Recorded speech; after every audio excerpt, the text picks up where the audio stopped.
I wasn't a social guy in college. My grades weren't great, I wasn't in any clubs, and I didn't have a girlfriend.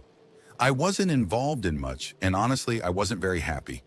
But I'm not complaining because my life is good now. I'm in my late 30s and have found a loyal woman who loves me deeply. We live together with our two cats, Nebula and Drift. I'm even planning on proposing soon. Back in college, though, I wasn't in a fraternity, so frat parties were out of reach. But like any college student, I still wanted to have fun. My two closest friends, Micah and Quinn, felt the same way. We spent most of our weekends hanging out in Micah's dorm, killing time. But whenever the opportunity to party came up, we jumped at the chance. Most of the parties we got invited to were off campus, completely disconnected from the school or fraternities. In fact, there was this one time we drove over an hour just to go to a party in the middle of nowhere. We were pretty desperate. One Friday afternoon, Quinn texted the group chat, saying that the girl he'd been talking to knew about a party not too far away. Quinn always had a knack for attracting some pretty strange girls. You know the type. Quirky, edgy, maybe a little too into things like crystals or horror movies. Micah joked that he didn't want to end up at some emo death metal anime party, and honestly, I kind of agreed.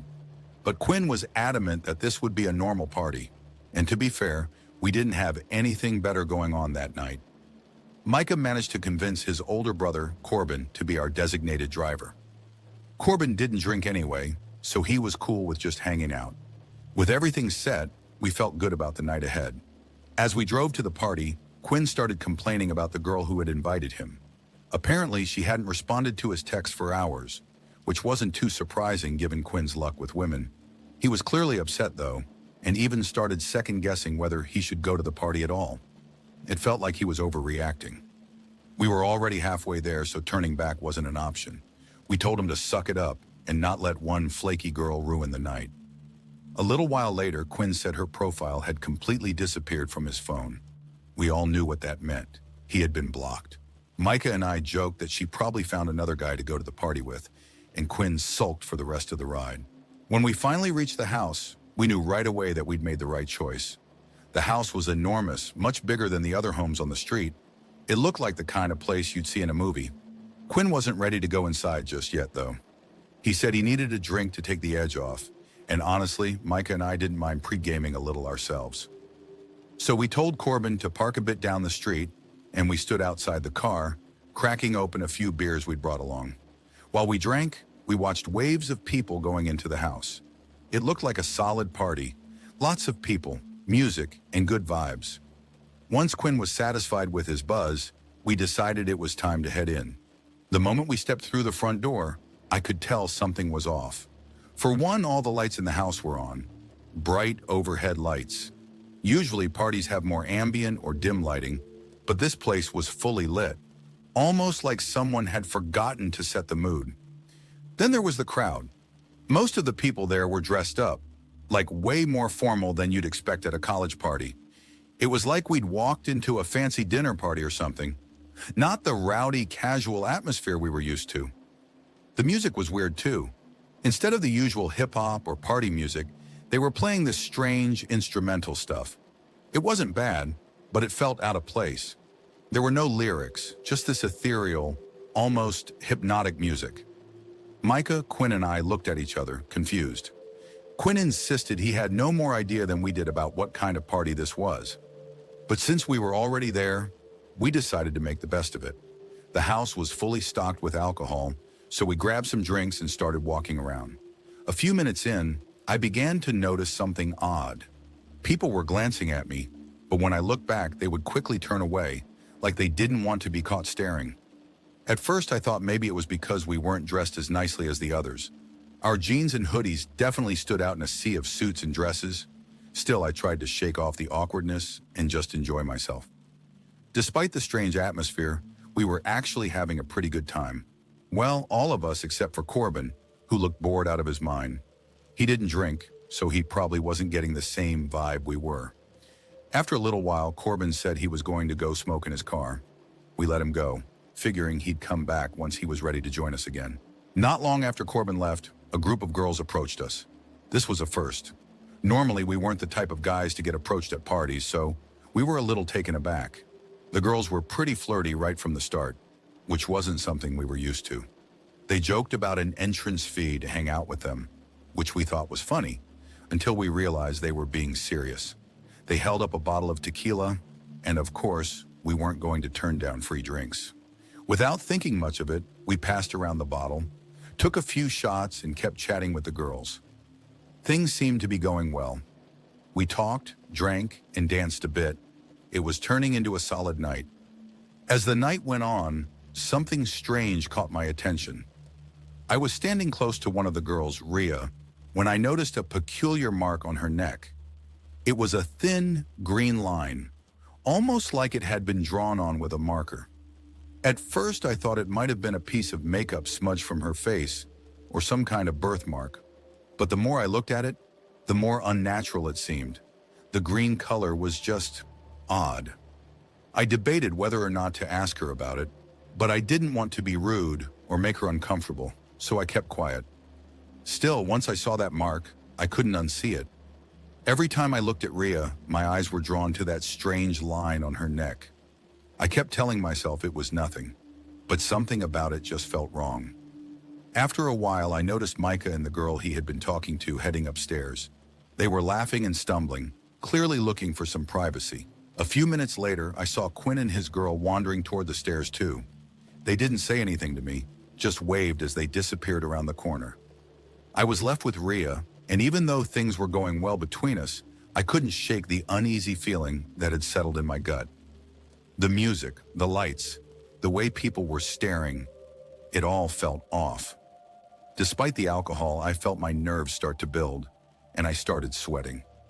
I didn't want to mess things up with Rhea, but I needed a minute to clear my head. "I'm gonna hit the bathroom. Be right back," I told her. She smiled and nodded, letting me go. I wandered around for a minute, trying to find a free bathroom. Finally, I found one, but it was occupied, so I stood outside and waited. When the door finally opened, a tall man stepped out. He looked older than most of the people at the party, maybe in his late 30s. He wore a white button-down shirt and linen pants. And there was something unsettling about the way he carried himself. Calm, almost too calm. As he passed me, I noticed something that sent a chill down my spine. He had the same green line on his neck that I had seen on Rhea. It was identical, same color, same length. I couldn't help myself. I had to ask. "Hey," I called after him. "What's with the mark on your neck?" He stopped in his tracks, slowly turning to face me. A smirk played at the corner of his lips, but it wasn't friendly. "Who invited you?" he asked in a low, cold voice. I didn't know how to respond. My mind raced for an answer, and before I could stop myself, I blurted out, "Callista." She was the girl Quinn had been talking to, the one who stood him up and blocked him. As soon as her name left my mouth, the man's smile faded. He tilted his head as if considering something, then looked me dead in the eye. "Callista?" he repeated, his voice even lower now. "Do you see Callista here?" I felt a wave of dread wash over me. I didn't know what to say. I didn't see her anywhere. She wasn't at the party. Before I could respond, the man gave a slight chuckle, like he knew something I didn't. He shook his head and walked away, leaving me standing there, heart racing. I slammed the bathroom door behind me, trying to collect my thoughts. What the hell was going on? I couldn't stop thinking about the green marks, the strange music, the way everyone was acting. Something was wrong, but I couldn't figure out what. After a minute, I decided I needed to find Micah and Quinn. Whatever was happening, I wasn't sticking around to find out. I left the bathroom and started making my way through the house. As I walked, I started paying closer attention to the people around me, scanning their necks. My stomach dropped when I saw it. More people, random guests, had the same green marks on their necks. Some had barely noticeable lines, while others had more pronounced ones. But they all looked the same.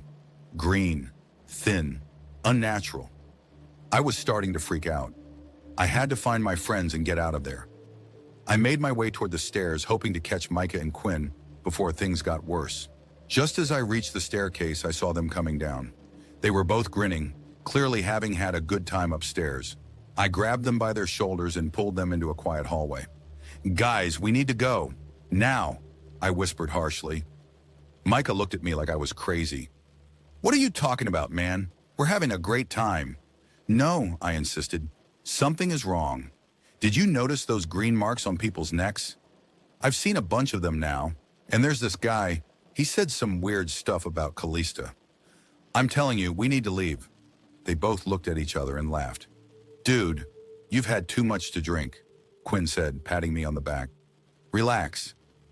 I was about to argue when something caught my eye, something that made my blood run cold. As Quinn turned to laugh at Micah, I saw it, a thin red line on his neck. Not green, but red. It was faint, but it was there. I stared in horror. "Quinn, your neck," I said, my voice barely above a whisper. "What?" he asked, looking confused. I didn't wait for an answer. I yanked Micah's collar down, and there it was, a red mark, just like Quinn's. I was panicking now. "We need to get out of here, now." Micah was starting to look worried, and even Quinn wasn't laughing anymore. "Let's go," I urged, pushing them toward the door. As we made our way out, I felt like everyone was watching us. No one said anything, but it was like every pair of eyes in the room was silently tracking our movements. We burst through the front door and ran down the street to Corbin's car. Quinn and Micah were starting to realize something was seriously wrong. Their phones buzzed nonstop, texts from the girls they had been with, asking why we left and when they were coming back. But how did they even know we had left? They weren't anywhere near us when we ran out. Quinn and Micah blocked their numbers without saying a word. Everyone I've told this story to has a different theory about what was happening at that party. To this day, I don't know what to think. But I know one thing for sure: I'm glad we got out when we did.